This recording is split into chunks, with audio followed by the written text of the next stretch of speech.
تکرار مکررات، راز زبان خورشیدی. همه در ایران ایمان خورشیدی را می شناختند. بازیگر نابغه‌ای که می توانست با هر لهجه‌ای صحبت کند و در هر شهری که قدم می گذاشت، انگار اهل همونجا بود. اما راز او در صحنه‌های تئاتر یا دوربین‌های سینما نبود. راز او در 15 سال زندگی واقعی درست میان مردم بود. او خانه‌اش را در کوله پشتیش داشت و جهان کلاس درس او بود.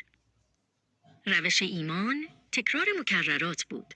او یک زبان را یاد نمی گرفت، بلکه هر روز بارها و بارها آن را زندگی می کرد. گوش می داد، تکرار می کرد، اشتباه می کرد و دوباره تکرار می کرد. به این ترتیب او 23 زبان و 73 گویش را آموخت.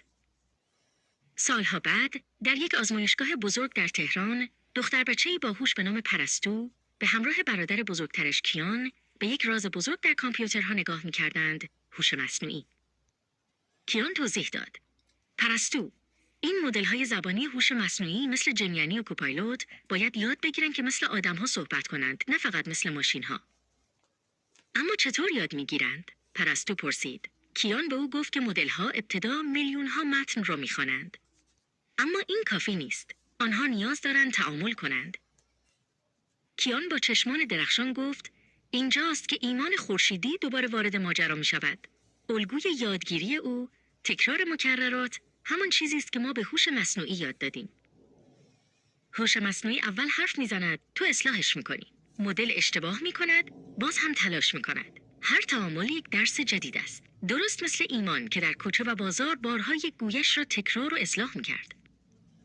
پرستو حالا لبخندی زد که به روشنایی خورشید بود. پس هر بار که ما با جمینی صحبت میکنیم یا به کوپایلوت کمک میکنیم بهتر بنویسد، داریم به تقلید از تکرار مکررات ایمان خورشیدی آن را باهوشتر میکنیم.